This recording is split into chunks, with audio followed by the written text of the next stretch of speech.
Something you might not know about me. I have 5 different office chairs and I love none of them. Hi, I'm back. Today's show is about lessons I've learned from Gabor, Maté, and compassionate inquiry. I took compassionate inquiry a couple of years ago, and I still find myself, when I'm a little off kilter or disconnected, Google searching a YouTube video of Gabor Maté, or even going back to my curriculum or some of the examples where he's teaching, and it always helps me remember myself. I want to share some of the lessons that I learned from Gabor Maté. The first one is a little functional as a facilitator, and it blew me away the first time I saw it. He has a particular setup when he's doing a large room event that I have used as a guide to make my own. The first thing he does in the setup is talk about that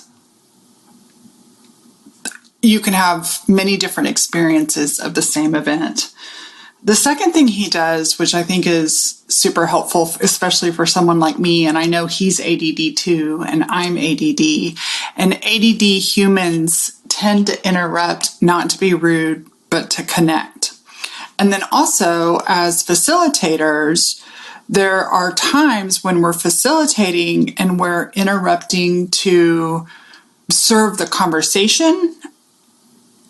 We're interrupting to help the person sitting in the chair to not fall down the rabbit hole of the story and to stay in a place that is really connected and healing. That is one of the things that I've seen him do over and over again. I have seen him let people know that I may interrupt you. I'm meant to be helpful. It's meant to move the conversation along. I'm not doing it because I'm bored. I'm not doing it because I'm trying to be rude or not interested in what you're saying. So I love that one. One of the things I tell my clients all the time, and honestly, I can't remember if I learned this from Gabor Maté or not, but it just felt so true to me, is that everything I say is an invitation and not a demand. I do this one, and I know it comes from him because it's in my journal. If you don't feel comfortable, even midway through, just say, I'm not comfortable. And so he sets, not only at the beginning, but through his conversations with people as a facilitator, he is always gaining consent. He's always doing subtle little consent check-ins, and I think that's important. I love his take on addiction and addictive behaviors, that the addiction is essentially the attempt to solve the suffering. And I see that a lot in officially recognized addiction, let's say drinking, and we stop the behavior of drinking, but we haven't solved the suffering problem. And so we look for something else to solve the suffering problem.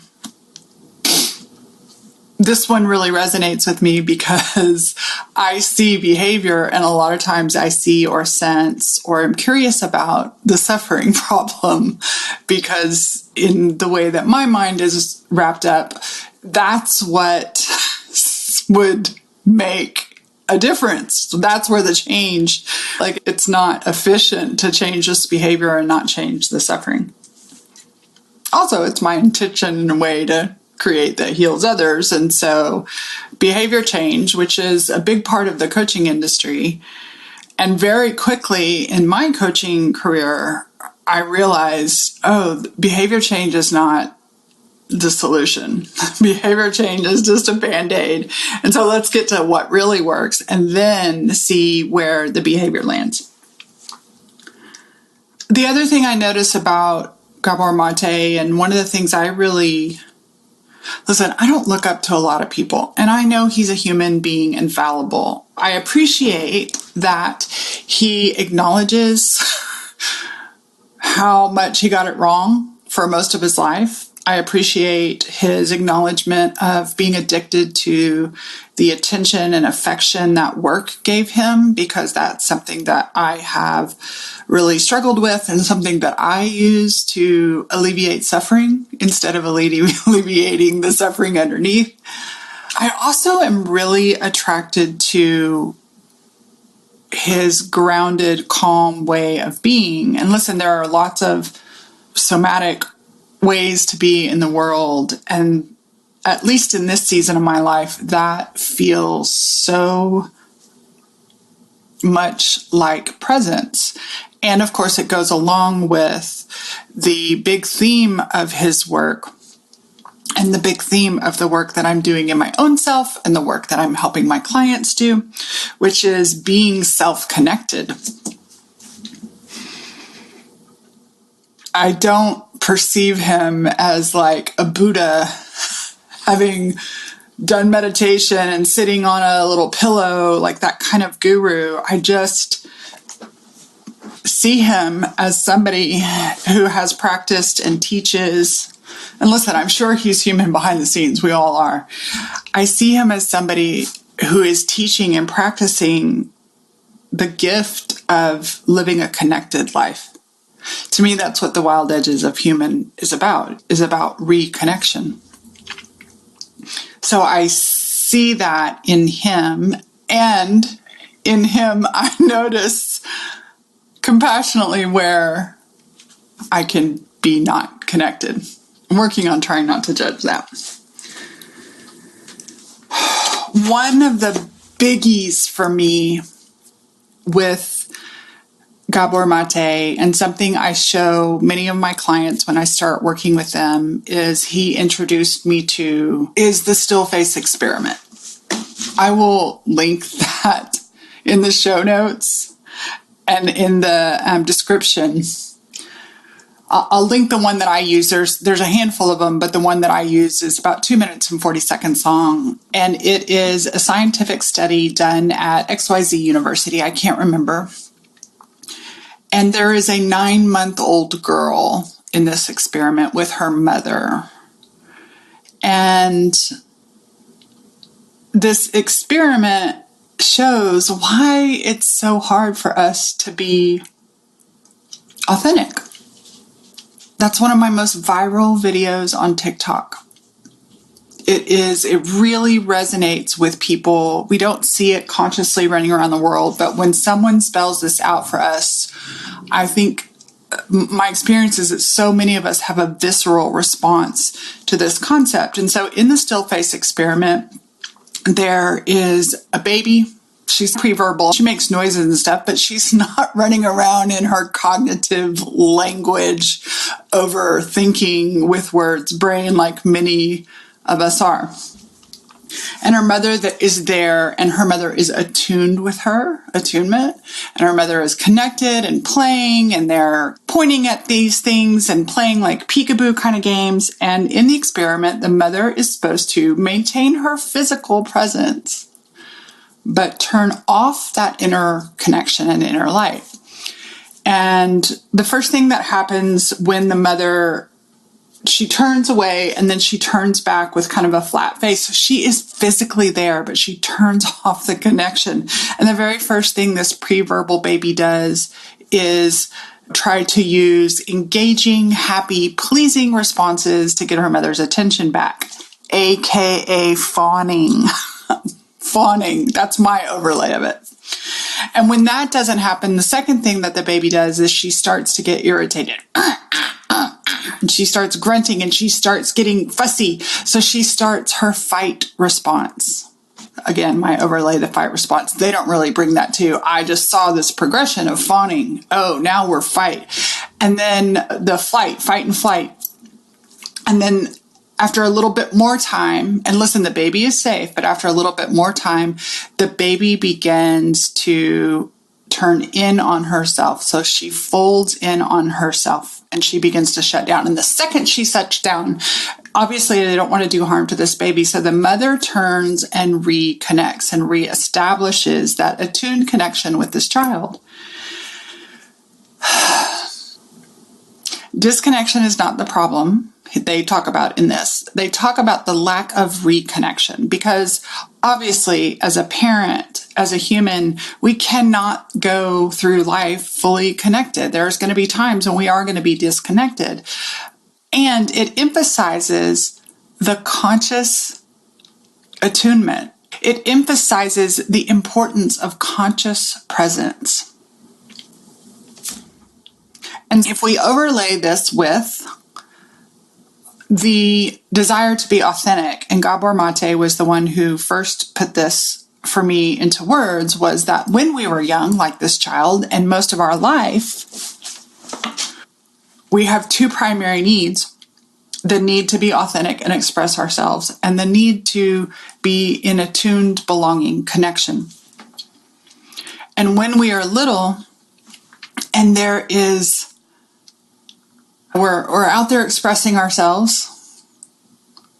I saw this yesterday, so I'm going to overlay this on top. I saw this yesterday. A little boy was having joy tears, just really sweet, happy tears with his mother on a video I was watching. And I'm not saying that she disconnected from him, but I noticed with her words, now she did not remove her attunement, but with her words, she said, "Stop crying. I don't like that."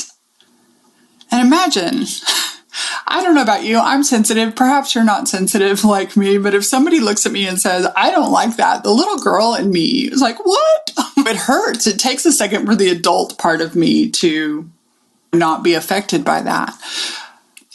But when we're little and we're out there being ourselves and our caregivers aren't connected or don't like an expression of our authenticity, they withdraw their connection. And our bodies, and this is the part of the still face experiment, our bodies have a biological response to that. This is not a cognitive response with words that makes any linguistic sense. Our bodies have an innate, intrinsic response to the sense of removal of belonging. Even if our belonging isn't really removed, that somatic sense, that presence is removed, and our bodies fawn, fight, flight, fold, freeze. And so from a very early age, we learn the subtleties of expression. And is that accepted? Is that shut down? Do my caretakers move towards me with affection, or do they move away from me? So when I watched the still face experiment, and I probably could have done this, preface this a little bit earlier, but when I watch it, it's real. A lot of people, when they see it the first time, they're watching it from the perspective of an adult. And my invitation is to consciously watch it as the child. Obviously be in a safe place. It ends well, but just realize, how does your system, your mind, body, spirit, your biology, your senses, what's your sense? Not just with what words people say, but what's your sense when somebody withdraws, especially sharply, their approval of you? And naturally, Gabor Maté says that attachment will always override authenticity in our subconscious biology, that we will always choose a sense of belonging, even if it's a skewed sense of belonging, and we will mute our sense of authentic expression. And perhaps this is one of the reasons why, as a grown adult, the phrases "don't cry" or "stop crying" or "don't be sad" I'm really sensitive to those phrases, because I know that people that told me those things did not mean well. I know that when a sweet mama says that to her sweet little boy in a tender moment, she has no intention, but what we're doing is pushing down Or even in this seemingly kind way, we're denying this authentic expression. We're saying, I don't like that. I don't like you.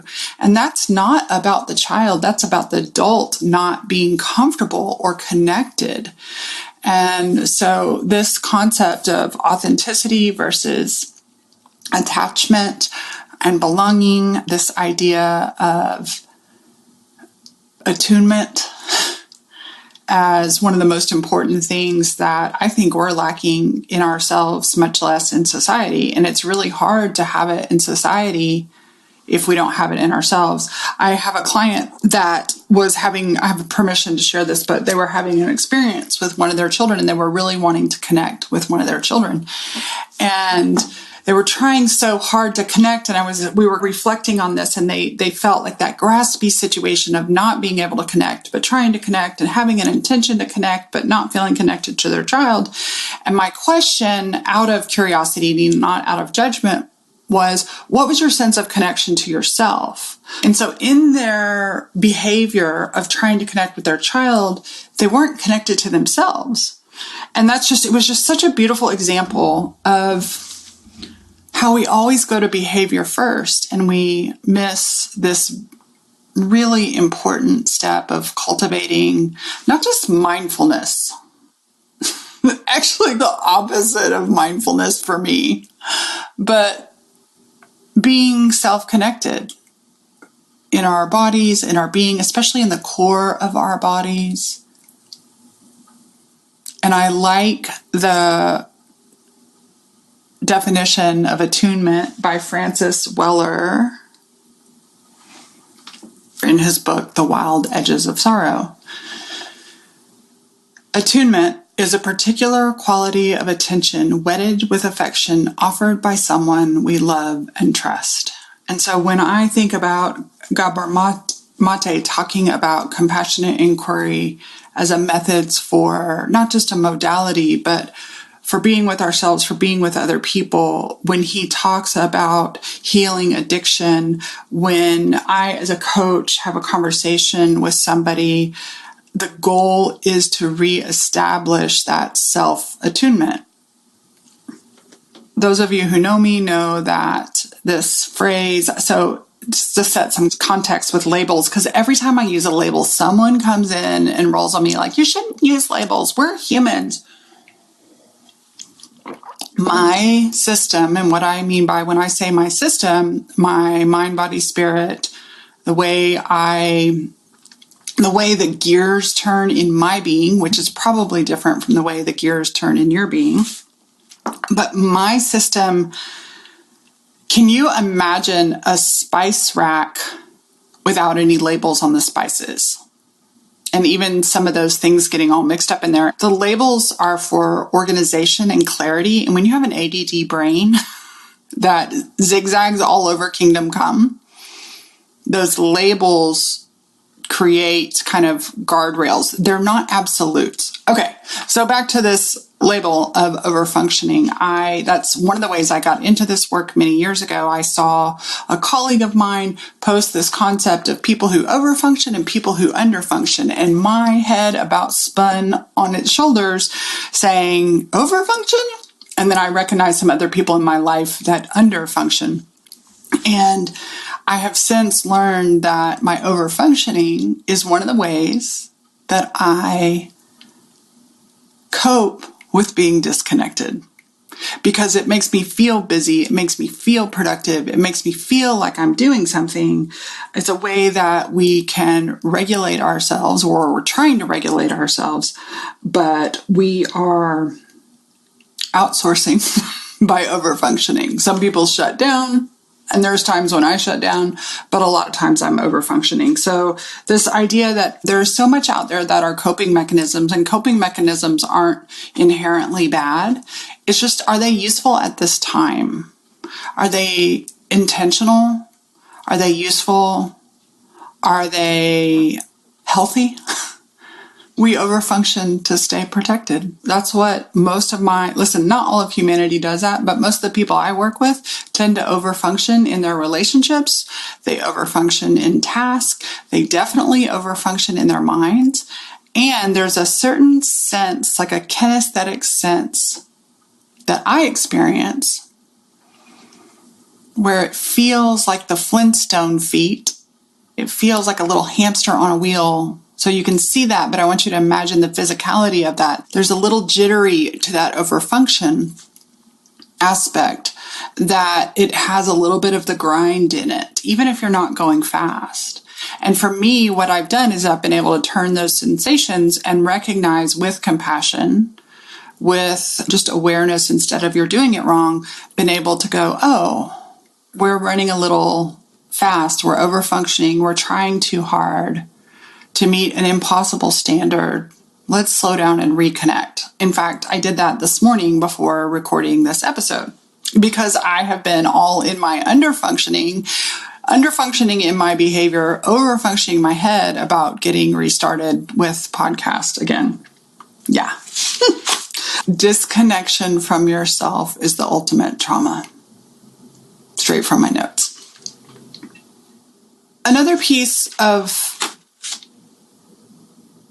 and Gabor has a book entirely about this. I have not read the entire book, but the premise of the book that it is that it's really hard to be emotionally healthy in a sick world.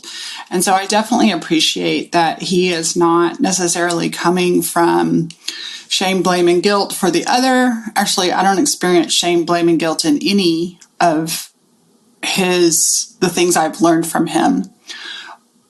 And he is not acting like we are independent of the systems of oppression that we all live in, or the destructive systems that we live in, that we are not affected by things like pesticides in our food or racism or financial inequality or whatever it is. And there is a lot of toxic individualism in the personal development world. And I really appreciate that he acknowledges the effect that the outside world has. What's really insane is thinking that anybody would be okay in such a sick world. I've paraphrased that. That's what his book, The Myth of Normal, is about. I'm going to say this one again because this is how I wrote it in my notes, and I know it's long-winded the first time, but authenticity versus attachment. The drive for authenticity gets sacrificed when it threatens attachment.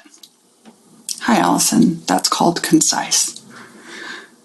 Authenticity versus attachment. Authenticity gets sacrificed when attachment is threatened. And then I have in my notes every single time. Inside of us, meaning we'll lose attachment and I won't be loved, so I'll suppress my true self. I was just watching a conversation Gabor was having with somebody, and he was talking about it's not really about what happened then. It's how is disconnection showing up in this present moment? And I thought that was such a valuable question. I do think there is a time and place for stories. I think that there are parts of us that need some of our stories to be witnessed. I think for some of us, understanding and seeing the stories from an outside viewpoint or in a reflective viewpoint can help us. And I loved this question of how is the disconnection showing up in this present moment? To put it in context, there was a woman that was talking about being abandoned by her mother and put up for adoption very young. It was an open adoption, but she's had this sense of abandonment. And without really going into the whole thing for the sake of time, ultimately, one of the questions that just felt really present and true was, is there any way you're feeling abandoned in this moment? And whether it was from outside of her or are you abandoning yourself in this moment? And so I love that, bringing that back to this moment and that tool of here's what happened then. And I tell this to my inner parts of me all the time. I'm not able to promise that you won't be abandoned by husbands, family, friends, whatever. But what I will do is I will not abandon you anymore. In this moment, I am here with you and here with you now. That's good. I think that feels nice. Obviously, there's so much more to the things that we can learn. Is there something that you've learned from Gabor Maté that you really love and appreciate? I'd love to hear from you. Thanks for spending time with me. Hit subscribe, share with a friend. Peace out.